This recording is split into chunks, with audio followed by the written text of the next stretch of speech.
the stalemate over a post-Brexit trade deal on Saturday. Negotiators for the two sides called in the two leaders after saying significant divergences remained following a week of intensive talks. Time is running out to get a deal through before the UK leaves EU trading rules on the 31st of December. Most of the deal has been completed, but key sticking points remain. These include fishing rights, the rules governing state subsidies for business, and how the agreement is policed. One source close to the negotiations on the UK side suggested there had been a more optimistic outlook earlier in the week, but pointed to demands for EU fishing boats to have 10-year access to UK waters as one issue that derailed progress, as had been reported in the Telegraph. 2px presentational grey line. Brexit, the basics. Brexit happened, but rules didn't change at once. The UK left the European Union on the 31st of January 2020, but leaders needed time to negotiate a deal for life afterwards. They got 11 months.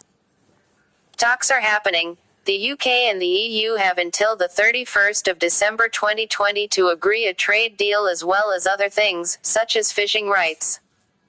If there is no deal, border checks and taxes will be introduced for goods traveling between the UK and the EU. But deal or no deal, we will still see changes.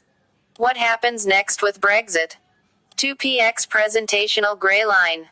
France's Europe minister suggested his country could veto a deal if it was not satisfied. French President Emmanuel Macron has been keen to ensure the fishing industry will not lose too much access to British waters. Meanwhile, the spokesman for German Chancellor Angela Merkel said, there is always room for compromise. And Irish Prime Minister Michael Martin said he fervently hoped a trade deal can be agreed. Next news. Game.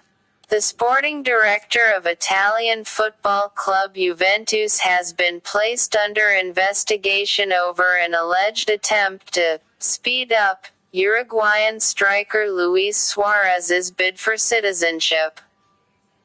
The striker took a language exam as part of a proposed move to the team. Prosecutors say the contents of the test were communicated in advance and the result was predetermined. They have called for 4 university officials involved in administering the test to be suspended for 8 months. Juventus have strongly backed their sporting director, Fabio Paratici. What is the prosecution's case? The Turin-based club wanted Suarez to obtain citizenship so they did not exceed a quota for non-European Union players. Suarez's wife is Italian, making him eligible to apply for an Italian passport.